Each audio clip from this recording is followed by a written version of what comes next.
I'm Dr. Karen Antman. I'm the provost of Boston University's medical campus and the dean of the medical school, and it's my pleasure to welcome you to this event.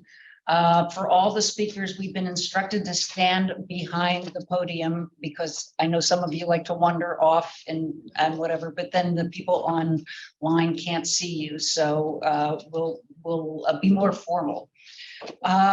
Welcome to the installation of Dr. Laurence H. Beck Jr. as the inaugural David J. Salant, MD Professor of Nephrology. Installation of professors is one of the most joyous events in academic life. For the students, it's graduation and matriculation, but for the faculty, this is probably the high point. And certainly getting the honor of a professorship is a major high point in a career. Professorships honor both the distinguished faculty member named, in this case, Dr. Salant, but also the outstanding faculty member who's supported by the professorship. I'd like to particularly welcome Dr. Salant's family, including his wife, Anne Salant. Would you just stand just so that everybody can figure out who you are? And his daughter, Dr. Talia Salant, yes? As well as other family members that are joining us virtually. And Dr. Beck's family and guests, his wife, Catherine Beck, his father, Dr. Laurence Beck, his mother, Joan Beck, his daughter, Dr. Lauren Beck, as of 2 weeks ago. She'll be busy this summer, put it that way. And his stepson, Andrew Dudley.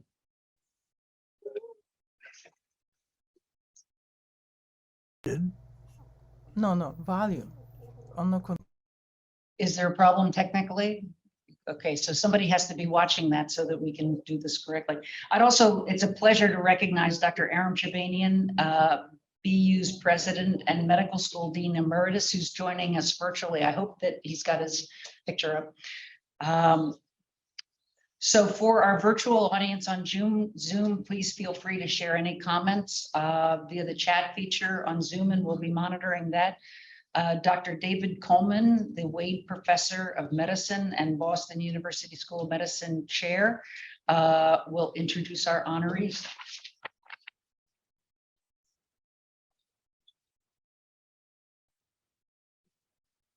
Thank you, and it's a great pleasure to join with Dean Antman in welcoming all of you to this wonderful, wonderful celebration of the establishment of the, take this off, of the, the David Salant Professorship of Nephrology, and as well honoring Dr. Larry Beck as the first incumbent of this professorship. This is a really special moment for our department, and I'm sure all of you here know that.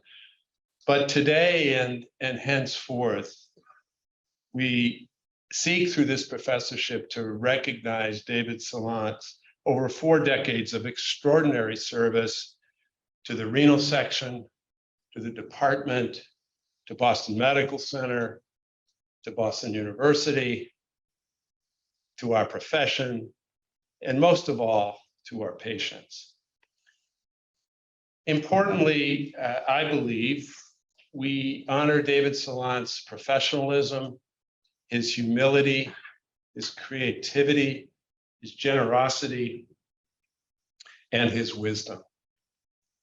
During the 16 years that I've had the great privilege of working closely with Dr. Salant, he has always prioritized the interests of others over his own, and has worked tirelessly and unflinchingly for the common good. So while we honor David Salant and thank him through the establishment of this professorship, we also seek, and very importantly, to immortalize his ideals, his values, and most of all, his example. Today, we also honor Dr. Larry Beck as the first Salant Professor of Nephrology. Like Dr. Salant. Dr. Beck is an exemplary physician scientist who excels as an investigator, clinician, and educator. Together with Dr. Salant, he's defined critically important mechanisms of immune-mediated renal injury, often heralded as among the most important contributions to the field of nephrology in the last 20 years. Importantly, the mutual respect and admiration that Dr. Salant and Beck share for one another provides an enduring and really remarkable example of the very best in mentor-mentee relationships. So, on behalf of the entire Department of Medicine community, I'm delighted to express our gratitude and congratulations to Dr. Salant and Dr. Beck that we all join in celebrating together. I'll now turn things over to Dr. Sus Waikar, who is our chief of the nephrology section and the Norman Levinsky professor of medicine, who will announce and introduce the remaining speakers this afternoon. Sus?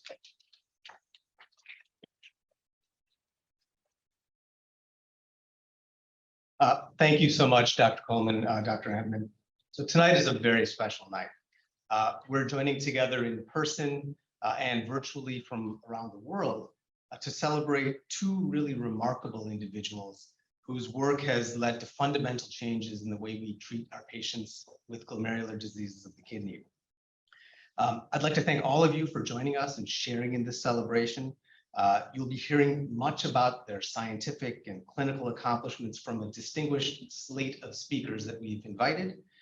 We'll also invite the audience to join in any celebratory remarks at the end, and the Zoom audience can also join with the chat feature.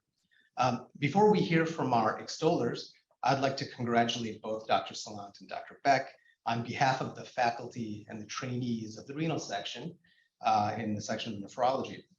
I joined the section in 2019, approximately 4 decades into Dr. Salant's leadership, a remarkable period of time during which he built the section, grew it, nurtured the scientists, the clinicians, and really set a standard of excellence for BMC nephrology. So in today's program, you will undoubtedly hear much from our extollers about the scientific and clinical accomplishments of our honorees.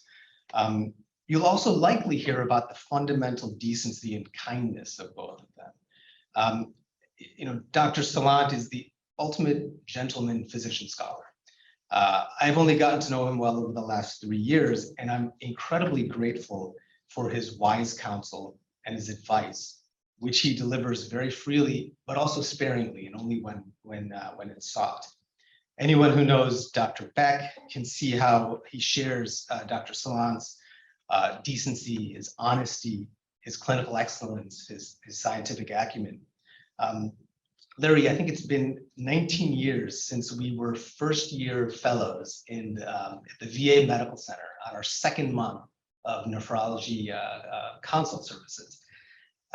So it's just looking back, and who would have thought, sitting in that conference room, that we'd be here today celebrating your accomplishment as the inaugural incumbent of the Salant Professorship. So really special night. Congratulations.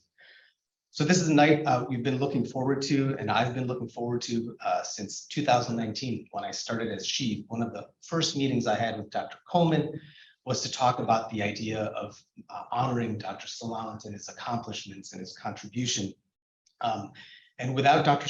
Coleman's support and Dr. Antman's support, this night wouldn't have happened. I'd also like to acknowledge the Boston University School of Medicine Development Office, Regina Workman, Nick Sins, Maren Clark, and others who've been outstanding partners in making this evening possible. And a sincere thanks to all of you for helping in support of this professorship. So David, Larry, congratulations to you both on this honor. And I'm delighted to introduce our first speaker of the night. So our first speaker is Dr. David Bernard. Dr. Bernard is currently an honorary attending physician and former senior vice president and CMO at Mount Sinai Beth Israel Medical Center in New York City. He's also the chief medical officer of the Cheer Center. Dr. Bernard is a graduate of the Boston University Medical Center Nephrology Fellowship Program, was on the faculty between 1975 and 1996. Dr. Bernard, we're very pleased that you're able to join us today.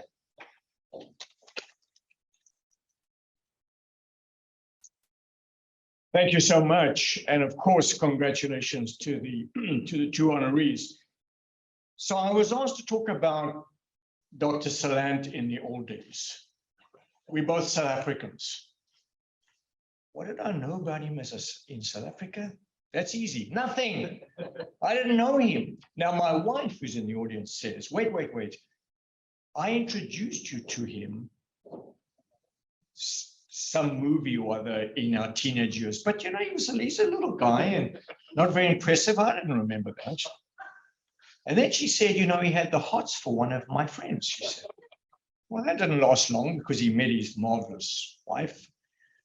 And so I didn't really know him. But strangely, I heard some rumors about him from common colleagues when he joined the renal section in South Africa. And one of the most important rumors was, hey, he's not that good clinically. He's not a great clinician. He needs to buff up on his clinical skills. Okay, didn't think of it until he contacted me. I was here, I hadn't been here long. And he said, I'd like to do a research fellowship in glomerular disease. Who would you recommend? And I thought, oh my goodness, how can I recommend a guy who's not that good clinically? Oh, wait a minute. You can't do much harm clinically to rats and mice cells in the lab, right? So maybe that's the right thing to do. You should do research. Stay away from patients. And I was naive at that time. I'd only just arrived in America. And I was under the impression that anybody who did research was doing research because they weren't that good clinical people. Because if you were clinicians, that's what you'd want to do, right? So I thought I can recommend him well because, in fact, I'm protecting patients and maybe he'll do something in the lab. So I went to, I'd heard Bill Couser was relatively recent in BU at that time as well, because we got to know each other well. And at one of the national renal meetings, I heard Couser being heralded as a future leader in glomerular disease. So I went to Bill and I said, listen, there's this guy in South Africa, you know, I don't know him very well. The room is not fantastic, but he could be good in your lab. Bill Couser, of course, met David and they joined together and the rest is history. And not only that, not only has David done remarkable things in research, of course, he turned out to be a brilliant clinician, a mentor. Patients adored him and his students loved him. So all those rumors were garbage. So finally, about David, of course, he took over, he continued in the lab and it ran about 1987 or so, I forget exactly. Norman Levinsky, of blessed memory, came to me and said, you know, I hate to do this to you because obviously you're a wonderful person, but I'm going to name David Salant as chief of the section. He's standing down. He said, but the good news is David wants you to stay on. And I thought, oh, yes, I've got a job under David Salant. How wonderful. Of course, we worked together for several years before I moved on, but David is indeed a fine clinician, a fine person, a fine researcher, a marvelous leader, a wonderful mentor. I think BU has benefited enormously from having him here. And South Africa recognizes him, by the way, as one of their heroes, and deservedly so. Thank you very much.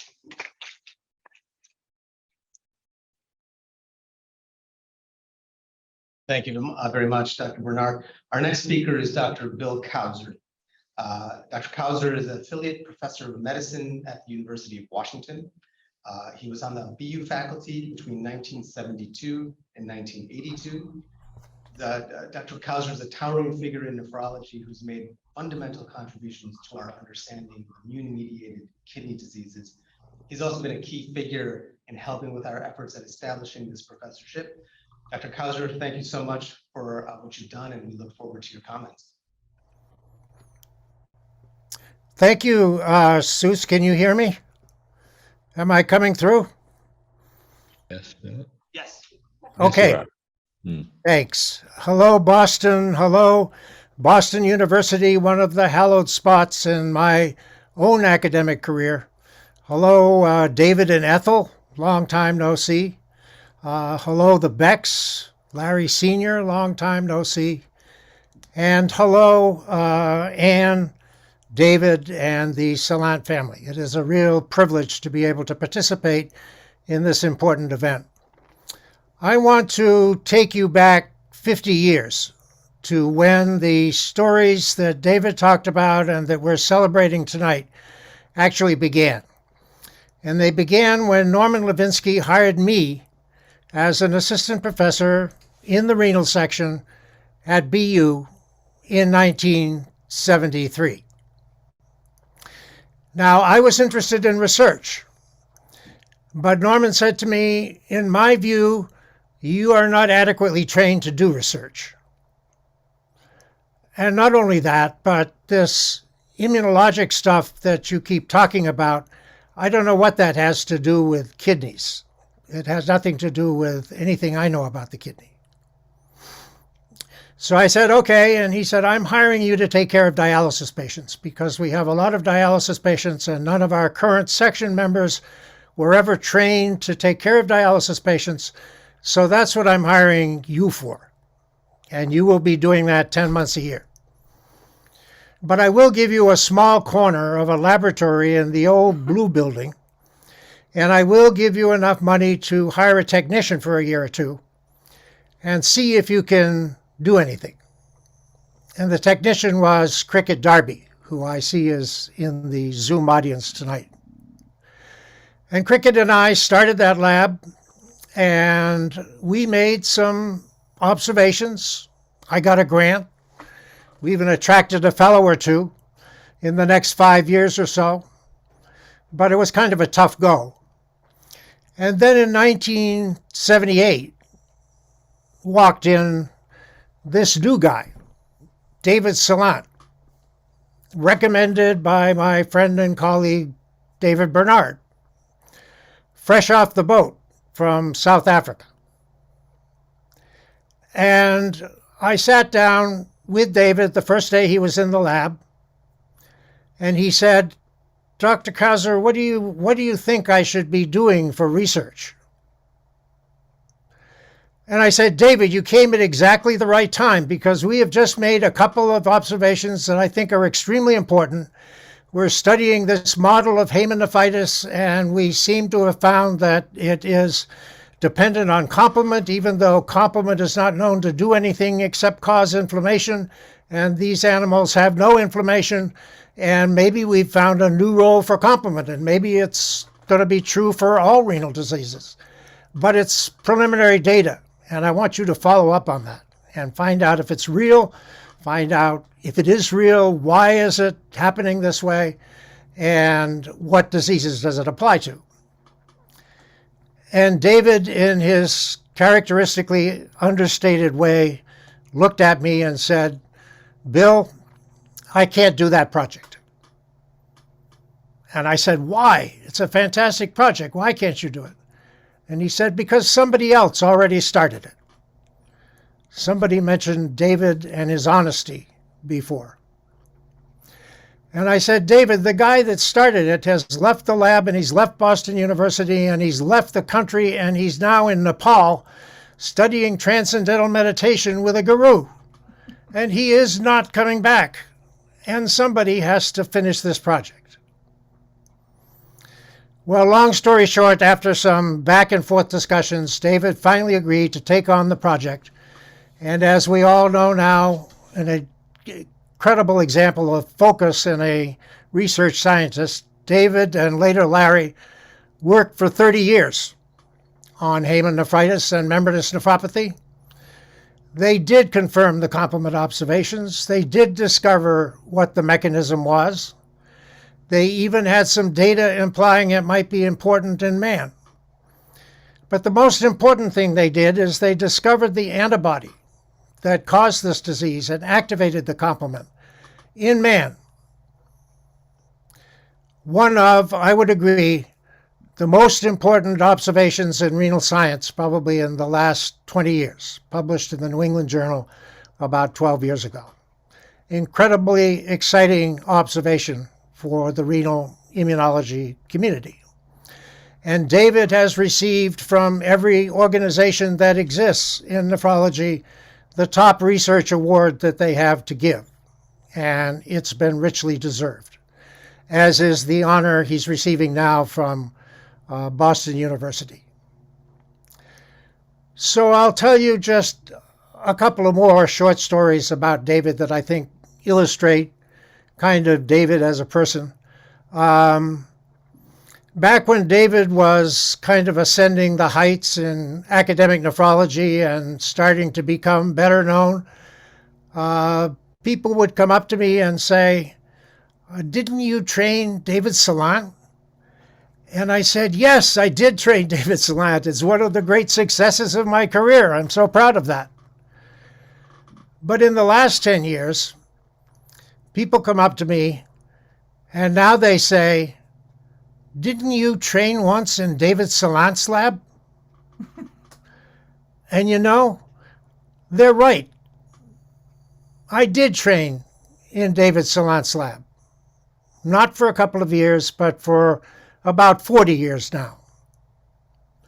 And I can tell you that I learned more from David Salant about the gentleman physician that was mentioned earlier, about the physician scientist, about the role model and the mentor than I'm sure I ever taught to David. And I am so grateful for that. So to David and Larry, my sincerest congratulations again on these well-deserved honors. They honor not only you, but they honor your institution, this institution. They honor the field of nephrology, and they honor medicine in general. Exactly what we need is more Larry Salants, Larry Becks and David Salants. So congratulations. Enjoy your evening. Thank you so much again for inviting me to be part of it. And again, my apologies that things didn't work out to be there in person. Thank you.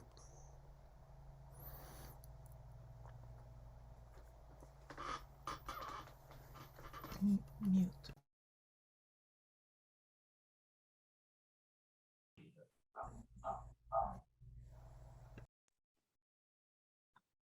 Thank you, Dr. Couser. Our next speaker is Dr. Laura Dember. Dr. Dember is a professor of medicine and epidemiology at the University of Pennsylvania Perelman School of Medicine. She was a beloved faculty member here from 1996 to 2011. Laura, thank you so much for joining us today.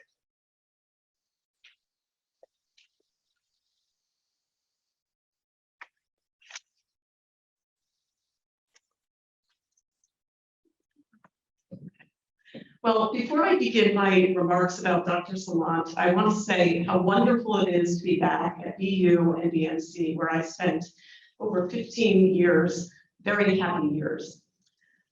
It is such a pleasure to be participating in the installation of the David J. Salant Endowed Professorship.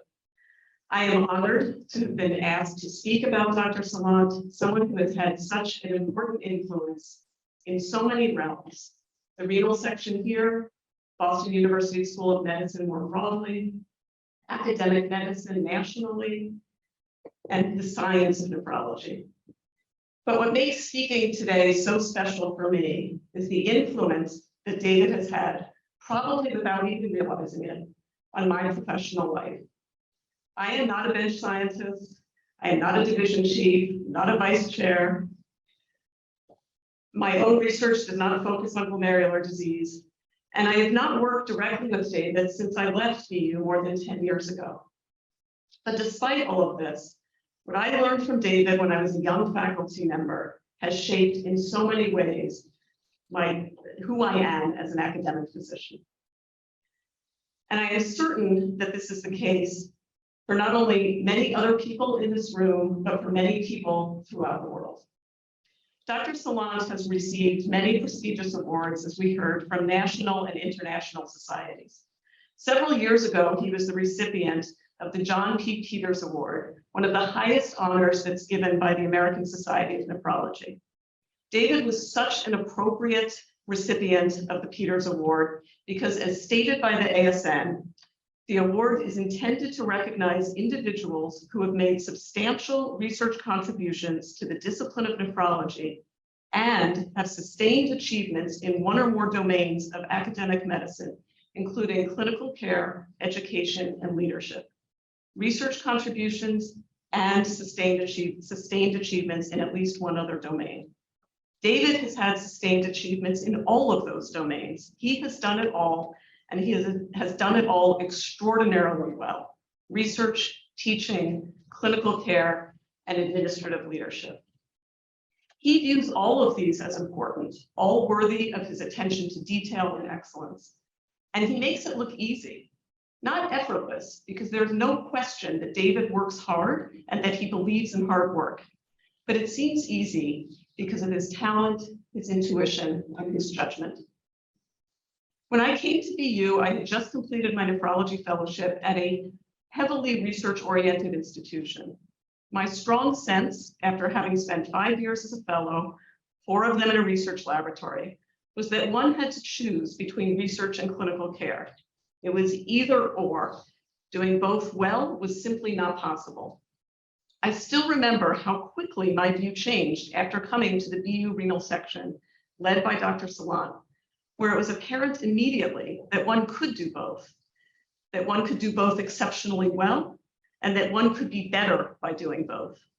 That was the model that David provided. The clinical conferences here were incredible, and I assume they still are, and they were an absolute priority for David. For decades, David has met with the fellows regularly to review his amazing collection of pathology slides and renal biopsy electron micrographs. What a gift to generations of nephrology fellows. I am continually reminded of clinical lessons I learned from things David said during our conferences. These might have been true clinical pearls about something very unusual, or they might have been something more mundane, but I remember them because of how effective David is as a teacher. Dr. Couser spoke very specifically about David's remarkable contributions to the understanding of mechanisms of glomerular disease and how he was able to translate his mechanistic discoveries to clinical care. What stands out particularly for me is his approach, the methodical, steadfast approach to getting to the answers. My sense is that he was never seeking glory or recognition, but just the correct answers. What also stands out for me is the joy that David feels when science is done well, whether it is his work, the work of others in his division or institution, or the work of people he doesn't even know. His love of the scientific process is inspiring. I said earlier that David shaped the careers of so many people, not only in this room, but throughout the world. My husband, Peter Merkel, and I were very recently in Ireland. We were there in April, and we had the opportunity to spend time with Liam Casserly and Liz Abernathy, who at least some of the people in the room will remember. These are 2 former BU fellows and then BU faculty members who, like a long list of Irish fellows, came to BU to get nephrology training. We saw Liam in Limerick, which is where he lives, and then we saw Liz in Waterford, where she lives. And during both visits, not more than 10 minutes passed before they each brought up a meaningful DJS experience from when they were at BU in the late 1990s and early 2000s. So for those who are not in the know, and that might include you, David, DJS is how many fellows, at least when I was here, referred to you with fondness and reverence, I should say. DJS has had a sustained impact. So David, thank you for all that you have done for me personally, for all of us here today, for the field of nephrology, for patients and for students, and for doing it without asking for anything back other than that we strive for excellence. Now, my role in today's celebration was to talk about David. That's what I was asked to do. But I do want to end by saying how absolutely fitting it is that Larry Beck is becoming the inaugural holder of this endowed professorship. the relationship between David and Larry, the mentorship that seamlessly became a partnership and a friendship, and the traits and personal characteristics that the two of you share just makes this feel right. Congratulations to you both.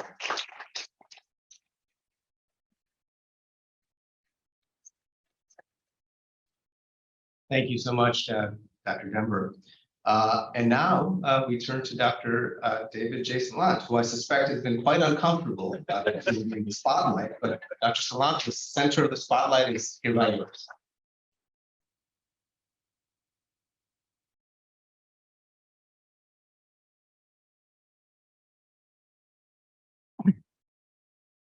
Uncomfortable is not the word.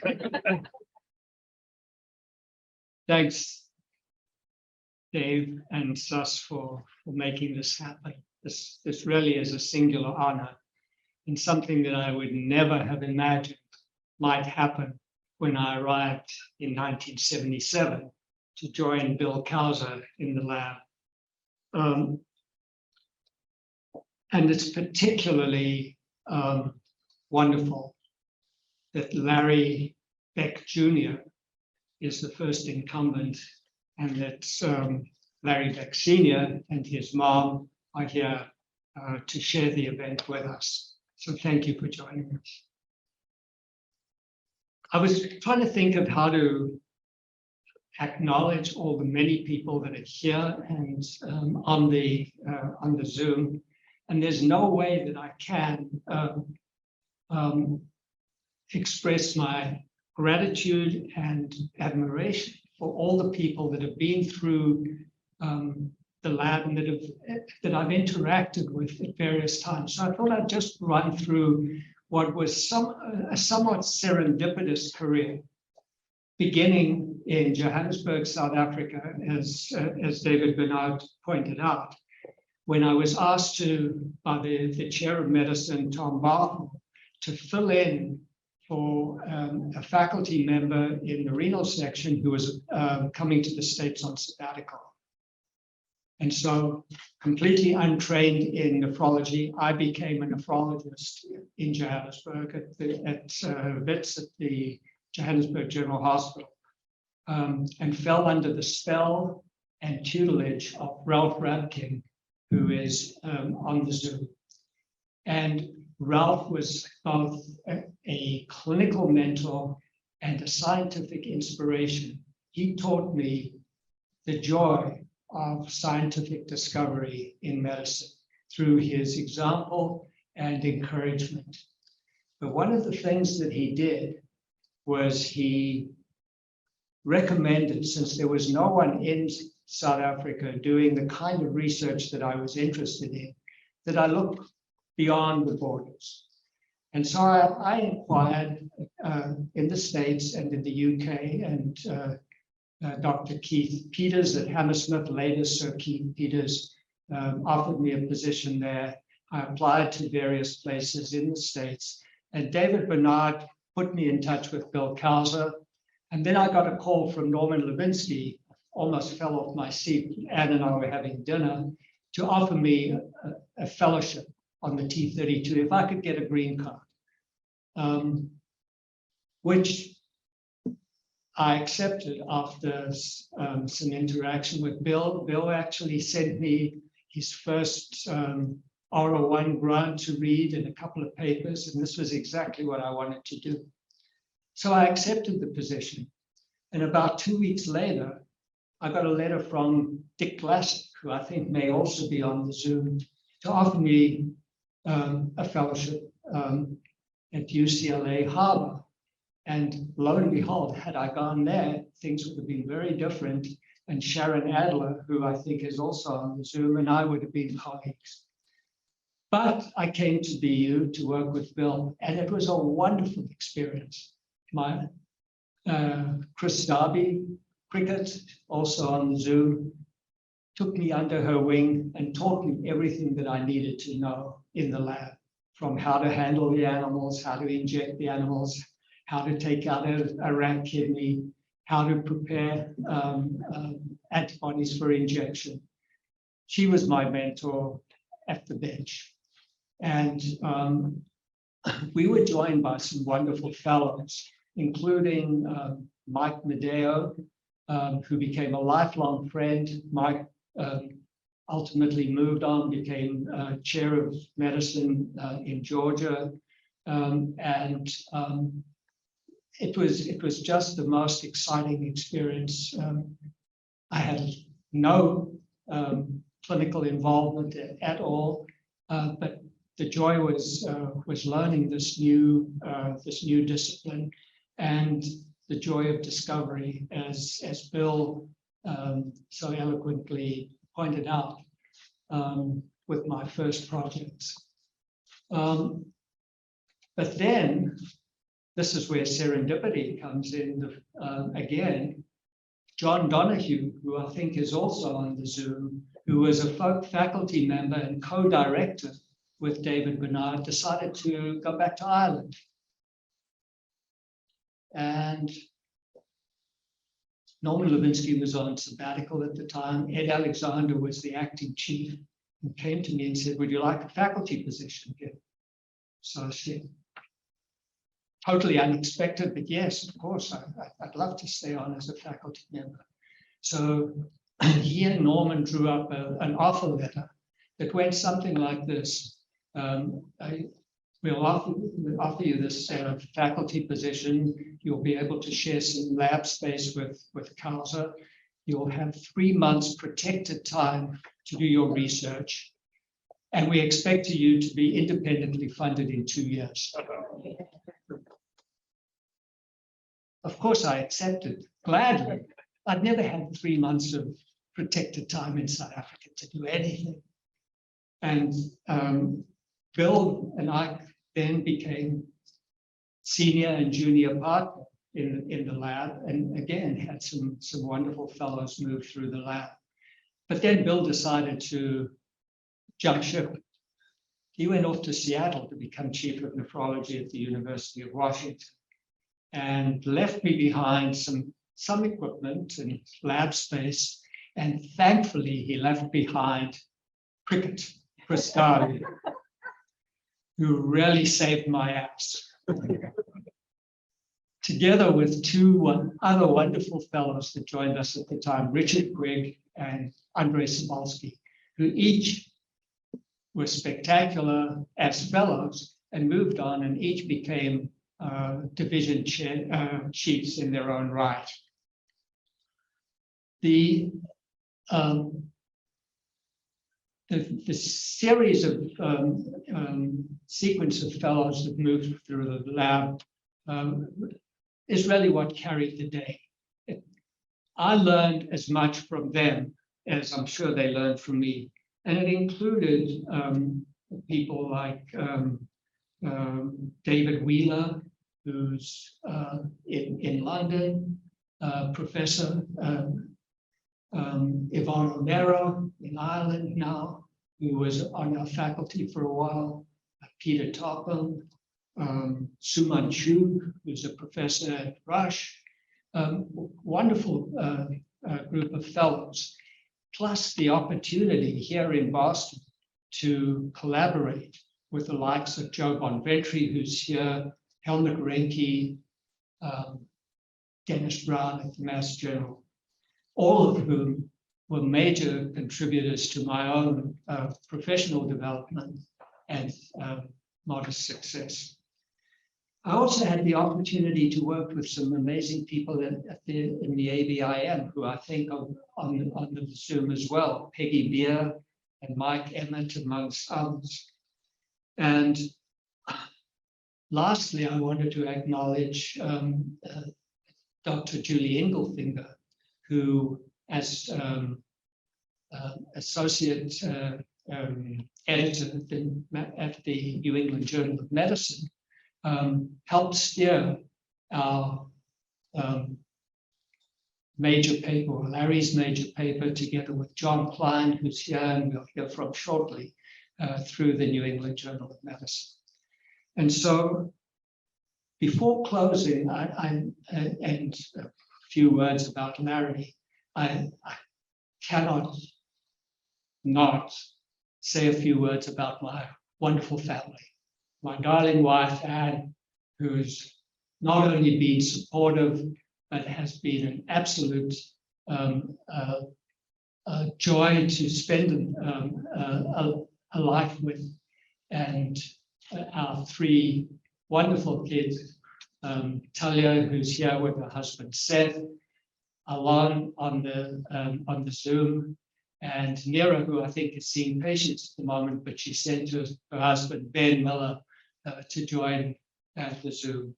So in closing, Larry, I cannot say how pleased I am that you will be the incumbent of the inaugural incumbent of this chair.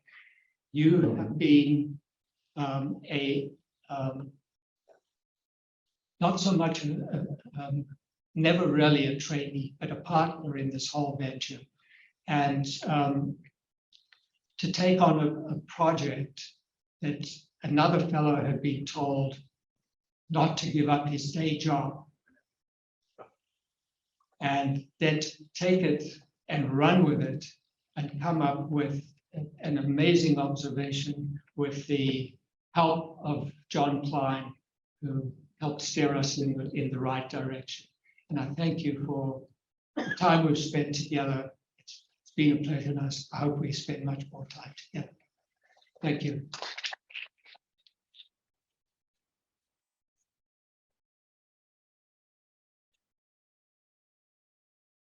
Thank you, Dr. Salant. Our spotlight now tilts just a bit to Dr. Beck. To introduce Dr. Beck and speak a bit on his behalf, I'd like to welcome Dr. Jon Klein. He's the Vice Dean for Research at the University of Louisville School of Medicine, where he's also the James Graham Brown Foundation Chair in Proteomics. As you heard, Dr. Klein played a major role in the research efforts led by Drs. Beck and Salant. So, John, thank you very much for joining us this evening.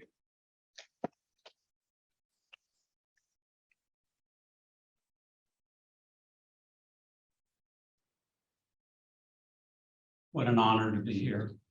What an absolute honor to be here. So in the arc of David Salant's career, I'm the late guy. I came along very late, but also at the beginning of Larry's career. I start with David. I first met David at an NIH study section in January of 2006. I finally found the email.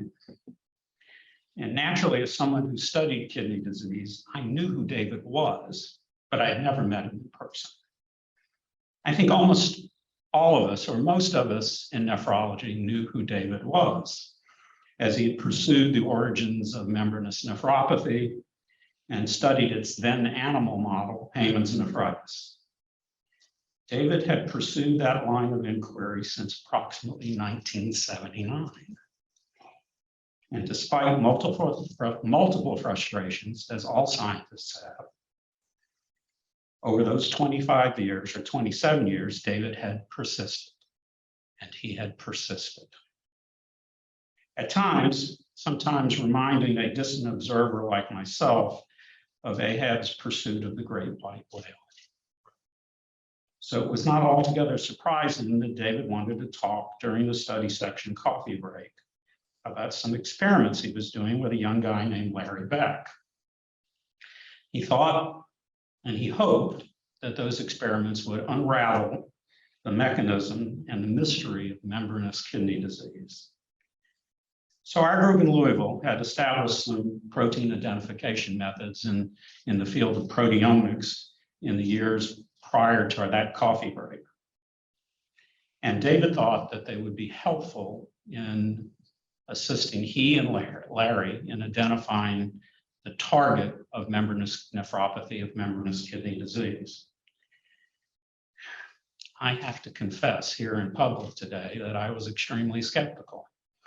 And in fact, I did everything I could to persuade David that this was just not a very good idea. And there were a lot of reasons that we should not do those experiments. Fortunately, he listened to me very calmly, really sort of approached me and explain point by point why I was wrong, and did it in such a gentle way that at the end of the conversation, and by the time we had finished our coffee, we had decided to collaborate.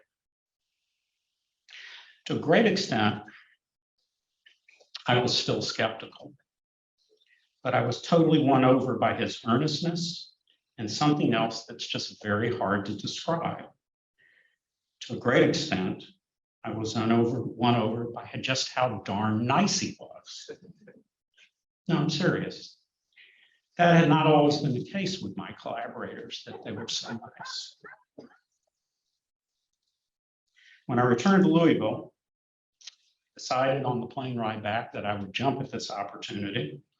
And I had to explain to our group that I'd taken on yet another collaboration based on a handshake and a cup of coffee and the allure of a nice person with a really good idea. And so our collaboration began.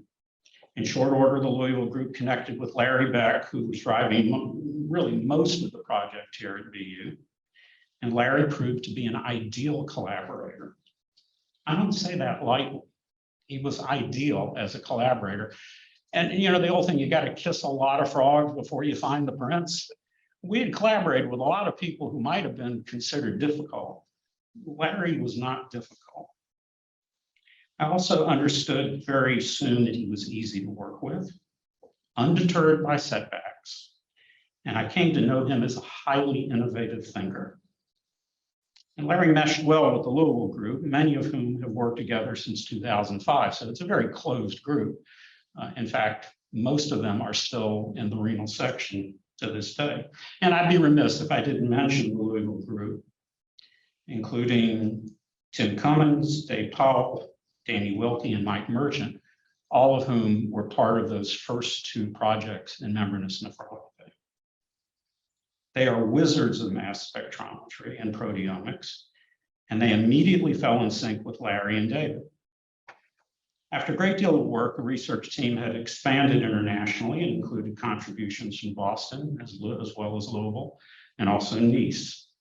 What's more, the work seemed exciting enough to find a home in the New England Journal of Medicine. That's where Larry's persistence proved invaluable. On several occasions, the journal's reviewers and editors, as he will recall, asked for additional experiments. Some of them were not difficult at all. Some of them I thought were absolutely impossible. And Larry's response was essentially no problem. And he would get to work. Ultimately, the work was presented at the American Society of Nephrology and published in final form in the New England Journal of Medicine on July 2nd, 2009. Now let me pivot because I want to explain to you, this is a heartfelt opinion on my part, why I think that the New England Journal article that David, Larry, and their collaborators published fundamentally changed the study of kidney disease. It didn't just help us understand membranous nephropathy. I believe it fundamentally changed the way we study kidney diseases. It's important to note that progress in understanding kidney disease has been slowed for many years by a lack of biomarkers. That is to say, blood, urine, or pathology tests that diagnose a kidney ailment, correlate with its severity, and sometimes measure the response to treatment. Discovery of biomarkers also frequently sheds light on the disease mechanism. This work in 2009 identified a biomarker that did all of these things. But much more importantly, it stimulated a wave of kidney disease biomarker discovery. Now, they weren't the only ones who stimulated this wave. One of the people was sitting right over there, Joe Bonventre, who helped stimulate it. This was a fundamental shift in the way that we approach kidney disease, in my opinion. That first New England Journal paper laid out a roadmap of how to discover kidney disease biomarkers and better understand autoimmune kidney disorders that many others have followed since. Their work showed the remarkable value of kidney tissue that was stored in large biorepositories and how it could be analyzed with proteomic and other high throughput omic strategies and methods. Many kidney disease biomarkers have now been discovered using the approaches Larry and David first described in 2009. The result is that kidney disease diagnosis and treatment is more precise and that the diseases are better understood. I use that word precise quite deliberately, as I think that when we look back on David and Larry's work, it's going to be considered one of the moments when precision medicine in the diagnosis and treatment of kidney disease began. It is that fundamental. Allow me to conclude by thanking David and Larry for asking me to be a part of their work, also to be a part of a remarkable collaborative team, and to speak today. Above all, I am grateful for their friendship, prospect of future work together, and for the remarkable partnership that we formed 16 years ago. I can think of no one more deserving of a named professorship than David Salant, and I cannot think of a more appropriate first recipient of that professorship than Larry Beck. Thank you very much.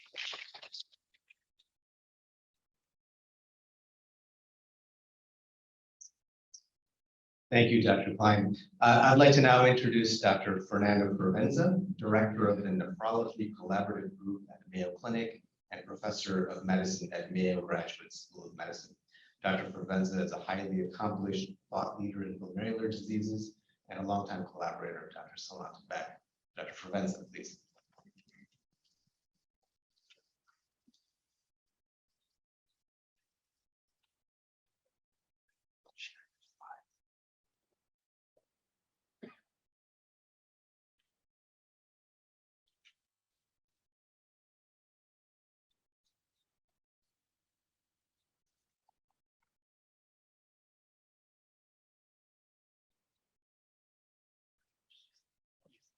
So I am tremendously honored by being invited to speak at this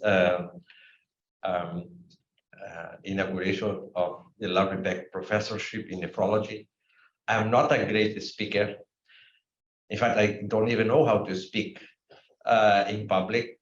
And what can I say after all this distinguished speaker already basically said it all? So I cannot do better than what is already said. What I can tell you from my humble role as a physician that works in a cornfield is that when I start doing nephrology, members nephropathy was considered an idiopathic disease. And then we would just treat those patients with drugs that we didn't know why to work, and who knows, if the patient responded, they didn't respond, well, bad luck. And for years, that was the story, until Dr. Salant and Dr. Beck came and discovered LTP-LA2R. And again, I apologize for my ignorance. I have no insights very much in science, but I would be very lucky if one day I could have like 10% of the insight in science that those two guys have. But what I do recognize is what was said before, that their discovery was so fundamental that I believe if I were in the Nobel Committee, I would give the Nobel Prize to this tool, because it has really done something that fundamental, not only change, now we can diagnose a disease, but how we treat. It has given a guide of how we can treat those patients in a timely, in a safe way to do. But this requires, to have reached that, require to have found someone who could raise new questions, who had looked at new possibilities, and who was able to regard all problems from a new angle, and who had the required creativity and imagination that result in a real advance of science. Now, of course, this is not me. I'm just quoting Albert Einstein when he expressed what is that takes to advance science. Now, the other thing I like to say is a little conflict of interest is because me and Dr. Salant are in fact brothers. Brothers because we all came from the same mentor. Dr. Salant told you earlier today that he got his inspiration in nephrology by meeting Ralph Racking in South Africa. And I, when came to the United States, I went to work with Dr. Racking's lab. And it's true what you said about the scientific acumen and rigor of Racking. So in one sense, we are part of the same family because you came from Racking, I came from Racking, and then we joined with Larry later on. So we do have some membership in the same family. Now, one thing else that I would like to say is that I like to acknowledge what was being said about Dr. Salant, about his generosity, which is extremely important because this is, I think, the marker of a true mentor. Dr. Salant got the discovery with Larry, but he didn't stay on. He didn't stay continuous every single paper, him, the senior author, the corresponding author. He let Larry grow. And that is a remarkable that very few people, when they get to that level, are able to let it go and to let the others to grow and to go ahead on their own. And I think this is a marker of a true mentor. So I would like to say, to finalize, that you both have achieved, I think, one of the greatest things in science. And I'd like to quote another quote that says that there has never been a higher source of earthly honor or distinction than to be connected in the advances of science.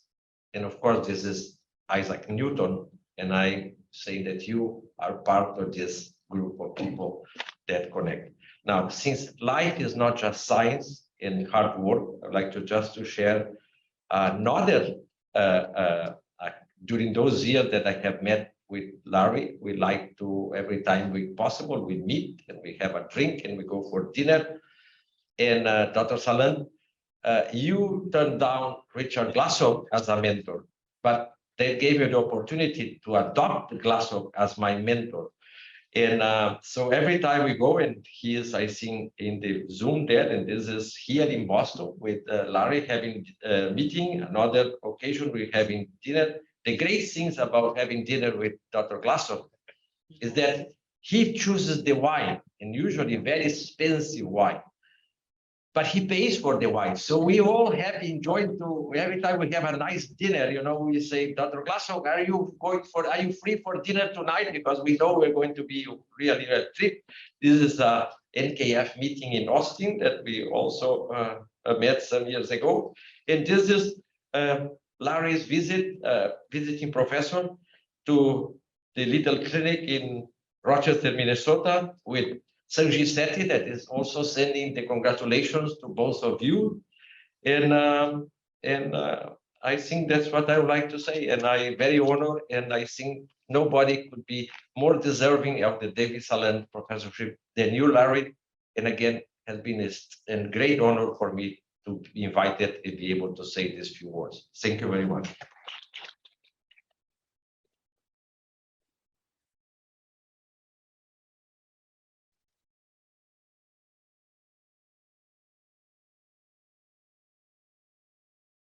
Thank you very much, Dr. Fervenza. And now, with no further ado, introducing Dr. Laurence Beck, the inaugural incumbent of the David J. Salant Professorship in Medicine.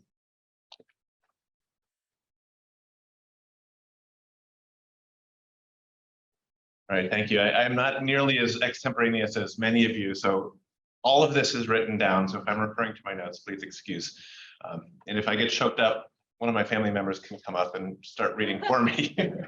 And thank you, Fernando. We thought we might have to have a hook to pull you off stage, so thank you for keeping it short. But I'd really like to thank Dean Antman, Dr. Coleman, Dr. Waikar, the Development Office, and all those who donated funds to raise money for the Salant Professorship, I'm truly honored to be named the David J. Salant, MD, Professor of Nephrology.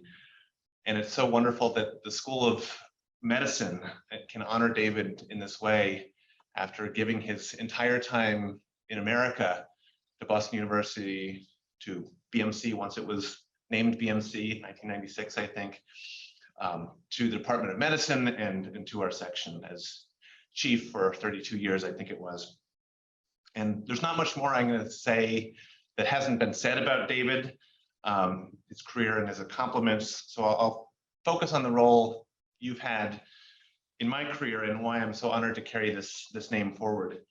I know that a few of you in the audience have colloquially called me Baby Salant, Baby DJS, over the years, because I was so closely aligned and intertwined with David and his clinic initially, and the laboratory, and our interests in membranous nephropathy and then PLA2R, podocytes, et cetera. And you know, I hate to break it to you, but I will never be David Salant. But it's always good to have an aspirational goal in one's career to reach that level. So I want to thank David for really having confidence in me and my scientific endeavors, to leading by example and showing me how to foster long-term collaborations. We've heard this a lot in our field, including with many of you here in the audience and tonight, Fernando, Jon. You know, I learned that collaborations are give and take. You know, the main goal is to advance our scientific understanding. And it really, you know, I know we should think about authorship order, but it really didn't matter. You know, the common goal of finding something out, to working on a project, was really the important thing. And I've learned that from you, David. David demonstrated how to do science in a meticulous manner, innovative, forward-thinking, but always sort of anticipating the results, both positive and negative, and how to move on, despite what the answer might have been. David was also a very exacting in his approach to writing. And I recall in the days where we printed things out and I would get back the handwritten comments in red ink, that they were full of very constructive edits. And now that they're all tracked changes, all I have to do is accept all without going through them. You know, I think this is both a blessing and a curse for my own mentees as I'm reviewing their grants, in that they also get a lot of comments, and hopefully they're constructive as well. As Fernando Fervenza mentioned, David allowed me to take much of the credit for our joint discoveries, some of which were quite important, provided me with the high visibility talks at international conferences, the writing review articles, and sort of opened my doors for me, both in academia and in some industry partners we worked with. So early in my time working with David, I realized the fear that many of us as fellows had working with you was really unfounded. It really stemmed from a more personal concern that we didn't want to disappoint you as teacher or a clinician, but knowing deep down how difficult it would be to meet your standards and rise to the level of your scientific and clinical excellence. But I think it was this lead by example manner that really pushed me forward and made me perform at my highest, my best. And I became motivated both by my own interest and your own sort of expectations and hopes for me. So what will it mean to be the David J. Salant, MD, Professor of Nephrology? You know, this is a role and responsibility that I take on seriously and, you know, will grow into for the sake of both improving the kidney health of our own patients, kidney health globally, and continuing to advance our understanding of these autoimmune diseases like membranous nephropathy. So both to keep me on track and to keep future holders of the Salant Professorship who may not have had the opportunity to know you and work with you, I've created a set of guiding principles that I will call the Code of David Salant. And many of these have come up in previous talks. So the Code of David Salant: be curious and teach curiosity. Ask the questions that get to the heart of the matter, showing that you have fully listened and understood. 2, read and think widely. Accumulate wisdom and breadth of knowledge. Never forget what you have learned. 3, be rigorous but patient in your work. 4, make yourself available to others whenever possible. Be present in your interactions with them. And your door was always open. Granted, I was right next to you, but you were always available to me.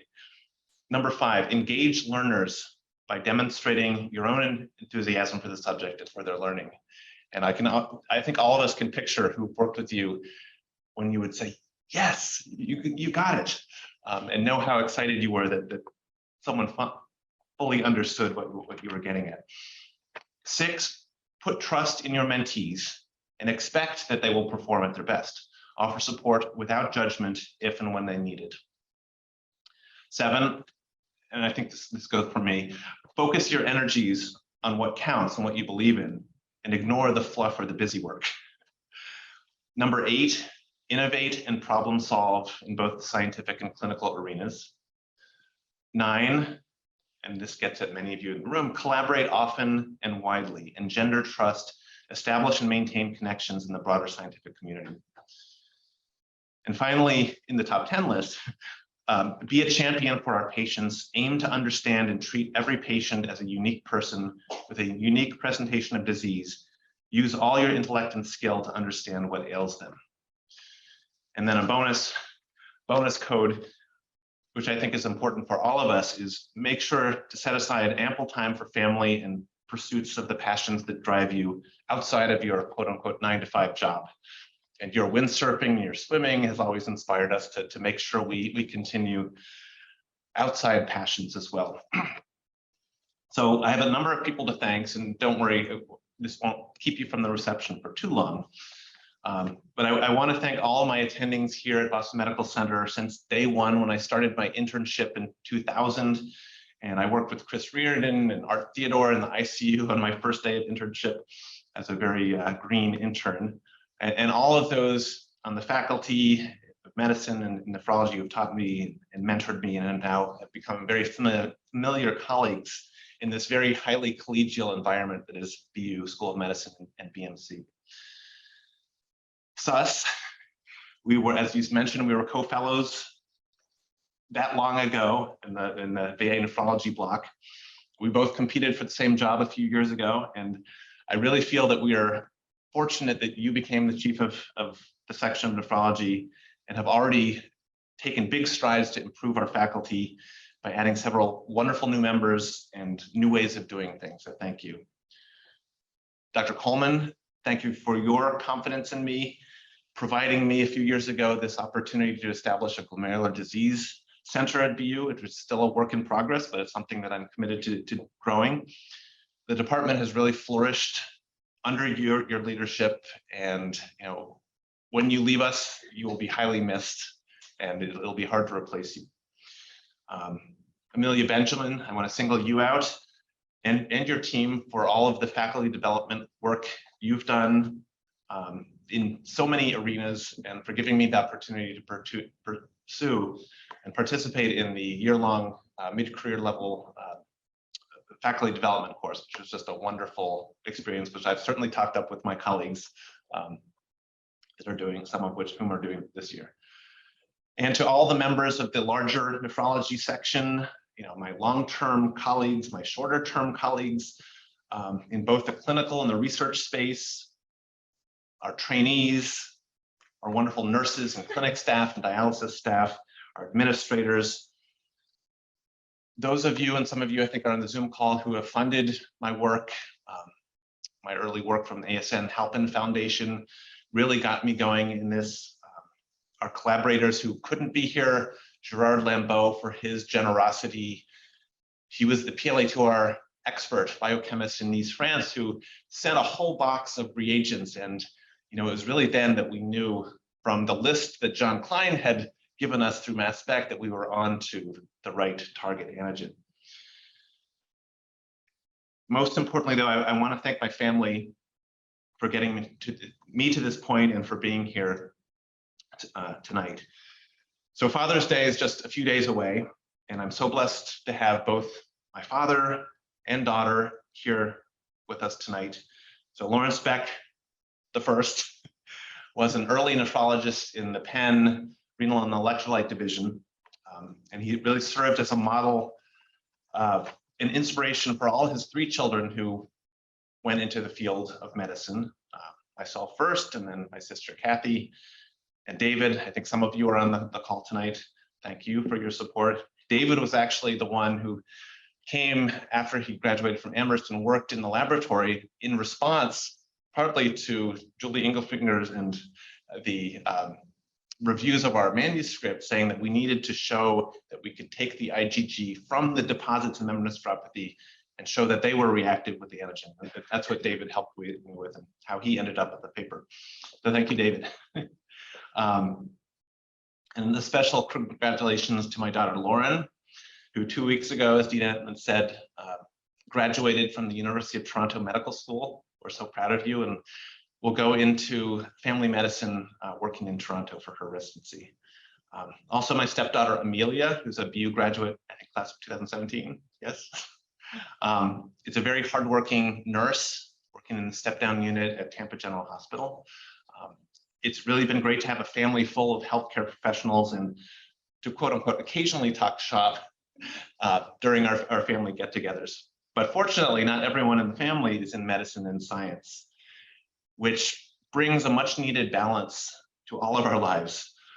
My mom is here tonight, and I want to thank her for all motherly love, all of these decades and support, but really for consistently being a model for me to be how to be a caring, giving person who really sees the best in everyone. So thank you, Mom.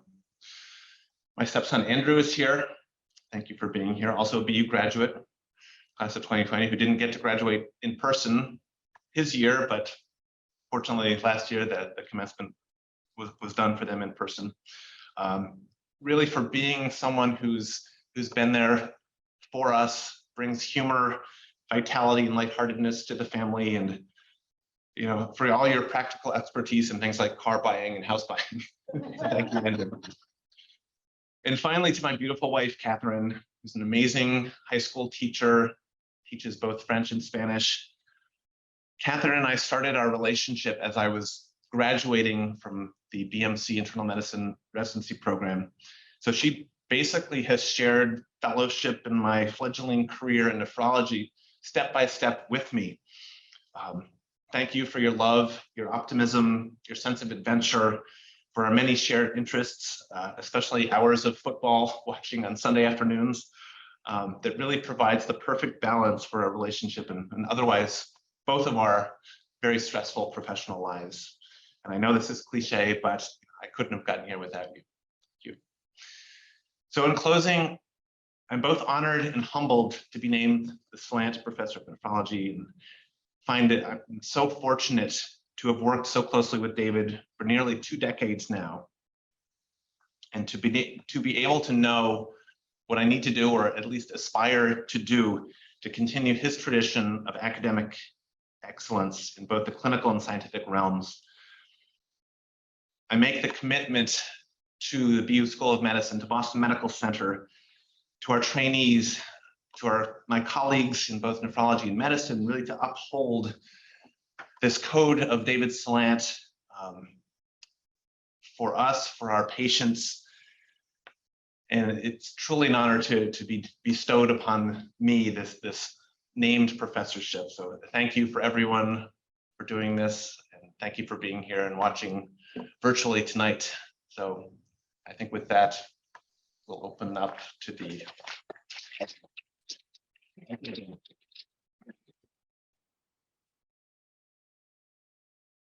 Thank you so much, Larry. Before we conclude the evening and have refreshments and a reception, we'd love to invite anyone in the audience who'd like to make any comments. One request, however, is that you do have to come up here and speak to the microphone.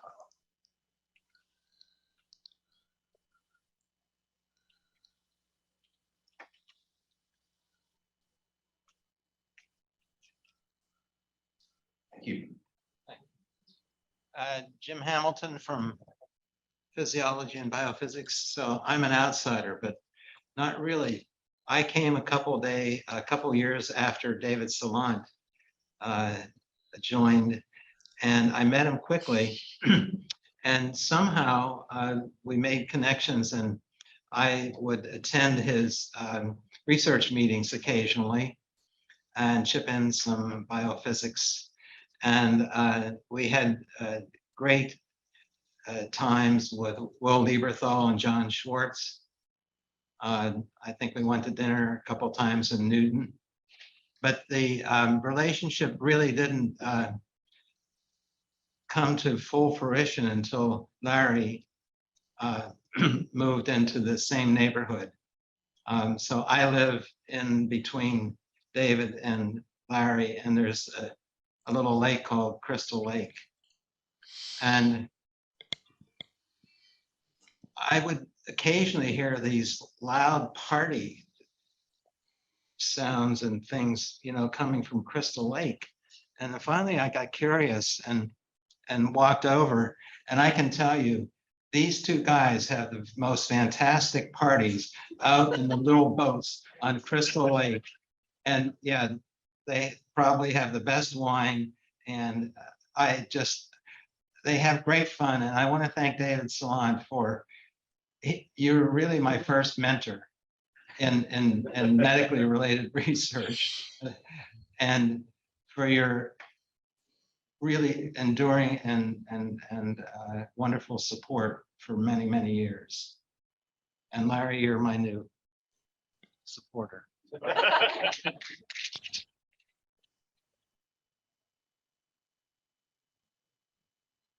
Thank you. Hi, my name is Mike Rosenblatt, and I'm a friend of David's. And although I've spent part of my career in academic medicine, that's not the way that I know David. So I'm not going to speak about that. We know David because we moved to the same street. We lived on the same street. And my daughter and his daughter, Talia, became very close friends. And we would have a chance to socialize with David and Anne. And in many ways, we were kind of a minority. We weren't nephrologists, and we weren't South African. and they took us in, very kind to us. Now, little by little, David is so modest. It took me a long time to discover just how brilliant he is, and also what a great teacher he is. And so I thought I could learn some things from David, but it wasn't nephrology that I was interested in, because we had a house on Crystal Lake. And during warm weather, early in the morning, David's bicycle was parked in our driveway. And if I looked out at Crystal Lake, David was windsurfing. And I got the crazy idea that maybe he could teach me how to do that. And David spent a lot of time, to his frustration and mine, trying to teach me without success. We then moved to the Philadelphia area, and before we got there, I kept hearing about Larry Beck. Now, when I hear Larry Beck, I'm hearing about Larry Beck #1. And we got to meet him and enjoy his company. And I never thought there'd be a convergence, these two sets of people, the way they're so happily is now.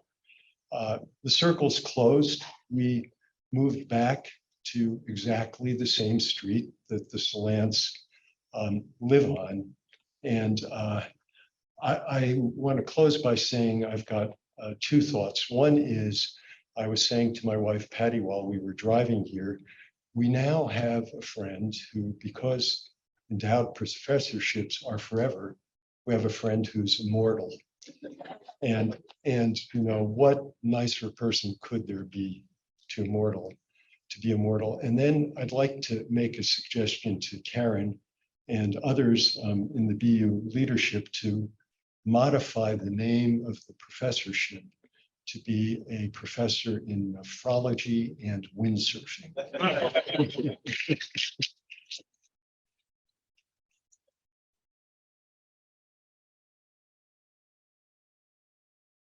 Thank you.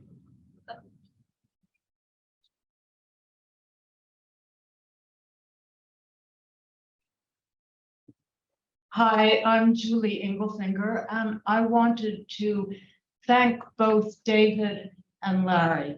And the reason I want to is that where I work, and those of us who are editors at the New England Journal, think of ourselves essentially as tugboat captains pulling a big boat along. And what we look for when people send in articles is something that is novel. It's the first, and it's the best, or it's the last. And I would say in the OOs of this new millennium, we were especially looking for new things and really good things. And I would say it is the journal who should thank you guys, because when we recognize something that is novel and may change a field, and there are investigators like you who are really hardworking and willing to work just a little more to have it be clearer, we are grateful. And so I want to thank you, and it seems so fitting that there is now a professorship named after you, David, and that Larry is its first recipient. So thank you very much and congratulations.